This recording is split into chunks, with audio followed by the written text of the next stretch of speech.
यार याद है तुम लोगों को एक टाइम पे गाड़ी के डिजाइन कितने यूनिक हुआ करते थे भाई, जैसे कि ये देखो ये देखो ये देखो। और आजकल पता नहीं कार कंपनी के डिजाइनरों को क्या हो चुका है, क्या गाड़ी का डिजाइन कर रहे हैं। सारी गाड़ी एक जैसी लगती है, जैसे ये देख लो ये देख लो ये देख लो, सारी की सारी एक जैसी, कोई फील ही नहीं है। पहले ही गाड़ी जो आप लोग हम देखते थे भाई, ये गाड़ी अलग लग रही ये गाड़ी अलग लग रही, सारी कंपनी को डिजाइन बिल्कुल अलग। और आजकल देखो, तो आज हम बात करने वाले हैं ऐसी 6 गाड़ियों के बारे में जो इंडिया से तो डिसकंटिन्यू हो गई है, पर अभी भी हमारे दिलों में राज कर रही हो गाड़ी। वीडियो को स्टार्ट करने से पहले ये चीज तो जरूर कर ही देना। उससे ज्यादा फन फैक्ट की चीज आप लोगों को बताऊं मैं, आओ पास तो आओ, कि इसमें सिर्फ 2 ही एसयूवी हैं और सारी की सारी सेडान है। Sorry for SUV lovers. Sixth गाड़ी जो हमारी लिस्ट में, हुंडई की premium sedan Hyundai Elantra. Hyundai Elantra 2004 में जब ये पहली बार इंडिया में लॉन्च हुई थी, उस टाइम पे लोगों के बजट काफी लो हुआ करते थे और इसका डिजाइन भी कुछ खास नहीं था। पर 2012 की हुंडई एलांट्रा जो फेसलिफ्ट आया उसका, टोयोटा कोरोला की बेस्ट कॉम्पिटिटर बन गई है। 2016 की फेसलिफ्ट मॉडल में हुंडई ने इसके अंदर प्रीमियम इंटीरियर में ब्लू डिमिंग लाइट डाल दी। पर वो बोलते हैं ना, हर किसी का टाइम आता है, उसी इसका भी टाइम आ गया था। 2019 आते आते धीरे धीरे इंडिया में एसयूवी का क्रेज बढ़ने लगा, लोग एसयूवी को प्रेफर करने लगे और धीरे धीरे इलांट्रा की डिमांड पूरी खत्म होने लगी। और हुंडई ने भी इस पे ज्यादा फोकस नहीं किया, अपनी वरना पे ज्यादा फोकस करने लग गए और 2021 तक हुंडई ने इलांट्रा डिसकंटिन्यू कर दी थी पूरे इंडियन मार्केट से। अगर आपको नई वाली वरना पसंद है तो आप लोगों को नई वाली 2024 की इलांट्रा भी काफी पसंद आएगी। इतना स्लीक डिजाइन, प्रीमियम इंटीरियर, एकदम झकास गाड़ी। पर सैडली बोल सकता हूँ ये इंडिया में नहीं है। अगली जो गाड़ी है मेरी लिस्ट में, one of my favourite SUV, भले ही उसको छोड़े हुए इंडिया से कुछ ज्यादा टाइम नहीं हुआ, 7 साल ही हुए उस कंपनी को छोड़े हुए, और लोग उसको ऐसे दिखने वाली गाड़ी से कंपेयर कर रहे हैं, इसका उसका कोई कंपटीशन ही नहीं है। वो गाड़ी कहाँ स्टैंड करती है, वो गाड़ी कहाँ स्टैंड करती है, आज भी लोग उससे कंपेयर करते हैं इस गाड़ी को। माई फेवरेट एसयूवी, अगर वो इंडिया में आती है मैं ईएमआई देने के लिए तैयार हूँ इस गाड़ी का। पर I want to grab this none other then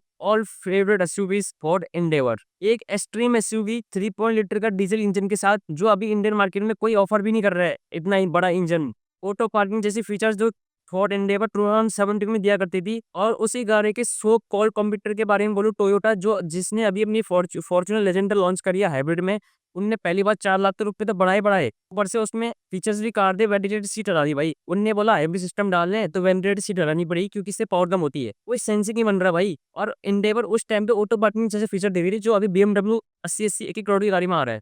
तुम आप लोग समझ जाओ फीचर्स के मामले में नहीं। और फोर्ड में 2.8 लीटर का इंजन आता है, इसमें 3.2 लीटर का डीजल इंजन आता था। आपने इसकी कैपेबिलिटी देखी होगी, और नहीं देखी तो देखी भी हो आप तो उसे। वही है ना, मार्केट में और कोई गाड़ी है नहीं फॉर्च्यूनर के अलावा, तो उसकी मोनोपोली बन चुकी है। और हर साल टोयोटा रेट बढ़ाते जा रहा है बढ़ाते जा रहा है, फीचर्स कम करते करते जा रहा है। और फिलहाल जब से फोर्ड ने इंडिया को छोड़ा है, उसके बाद कोई ऐसी न्यूज भी नहीं आई कि इंडिया आ रहा है, फोर्ड कम बैक करेगी करेगी। ये बार बीच में न्यूज आ गई थी कि फोर्ड कम बैक कर रही है, पर मुझे नहीं लगता कि जब एक कंपनी छोड़ के चली जाती है उसके बाद कम बैक नहीं करती है, बहुत रेयर चांसेस होते हैं। फोर्थ गाड़ी दोस्तों, one of the most famous sedan in the world, पर इंडिया में फेल हो गई क्योंकि जो कहीं भी नहीं चलता वो इंडिया में चलता है, और जो हर जगह चलता है वो इंडिया में नहीं चलता। पता नहीं क्या कोइंसिडेंस है। सिविक इंडिया में 2006 में लॉन्च हुई थी। ग्लोबली ये 8 जनरेशन सीरीज थी। जब ये उस टाइम पे रोड पर चला करती थी ना, लोग एक बार मुड़ के जरूर देखते थे भाई, क्योंकि उस टाइम की ये आज के टाइम के हिसाब से BMW से कम नहीं थी उसकी वैल्यू। भाई मतलब एक कैंड शब्द बोलते हैं ना, वो लगती थी भाई चलते चलते रोड में। मुड़ के जब जैसे आज के टाइम में जी वैगन है, और क्या BMW की M340 ले लो, वो थी उस टाइम की है होंडा सिविक। आज भी इसके बंदे क्रेज पागल है इस गाड़ी के पीछे। तो इसका फाइटर जेट जैसा इंटीरियर, होंडा सिटी के लिए 6 साल तक बड़े भाई का रोल निभाने वाली गाड़ी, one of the most reliable, fuel efficient, resale इतनी अच्छी इस गाड़ी की, इसके बावजूद भी ये गाड़ी नहीं बिक पाई। उसका मेन रीजन सिर्फ होंडा ही नहीं, और की बाहर के सारे जो कार मैन्युफैक्चरर हैं जो इंडिया में गाड़ी बेचते हैं, सबको एक ही बड़ा रीजन है कि ये लोग भूल जाते हैं कि भाई हमने इंडिया में गाड़ी बेच रहे हैं और हमको टाइम टू टाइम गाड़ी अपडेट करनी होती है। मतलब आप ये देखो 2006 में जो होंडा इंडिया में बेच रही थी, और 2006 का 13 का डिजाइन देख लो, बिल्कुल सेम है, कोई माइनर से चेंजेस होंगे तो होंगे। और इसी का एग्जांपल आप अमेरिका में देख लो, 2006 की होंडा सिविक देख लो आप अमेरिका में, और 2014 की सिविक देख लो, कितने चेंजेस कर दिए, और इंडिया में वही बेच रहे हैं। तो आखिरकार आदमी थक जाता है कि भाई वही गाड़ी घिसर रहे हैं वही गाड़ी घिसर रहे हैं, आदमी बोर हो जाता है भाई। और इसी कारण फोर्ड भी, होंडा भी, ये सब पिटे हैं और पिटेंगे, और आने वाली जो बड़ी कंपनी है वो सब पिट भी रहे हैं। चलो इसके बाद भी 2019 तक होंडा ने अपनी सिविक अपडेट तो कर दी थी इंडिया में, पर उसके बाद भी इन्होंने डिसकंटिन्यू कर दी। और रीजन क्या बताया, 2020 में होंडा ने अपना प्रोडक्शन ग्रेटर नोएडा शिफ्ट करके टापुकुरा राजस्थान शिफ्ट कर देते हैं, ताकि उनका लोकल प्रोडक्शन काफी एफिशिएंट हो सके। पर स्ट्रेंज बोलो या होंडा को पता नहीं था, पता तो होगा भाई, ऑब्वियस सी बात है। कि जो टपोगोरा वाला प्लांट है राजस्थान में, वो सिर्फ मिड साइज एसयूवी के लिए बनाया गया था। और होंडा सिविक तो बड़ी गाड़ी है, तो होंडा ने डिसकंटिन्यू कर दिया। और इसका रीजन भी ये बताया भाई, क्या सिली रीजन डाला है भाई, कितनी ड्रीम कार थी। मतलब थर्ड जो गाड़ी है, अगर मैं उसको फॉर्च्यून का बाप बोलूँ तो बुरा नहीं लगेगा। रेड एंड व्हाइट मॉन्स्टर के साथ one of the best SUV in the world बोलूं कि इंडिया इंडिया बोलूं, मित्सुबिशी पजेरो। 1998 में मित्सुबिशी और हिंदुस्तान मोटर की कोलैबोरेशन के साथ उन्होंने लॉन्च करी अपनी पहली गाड़ी पजेरो।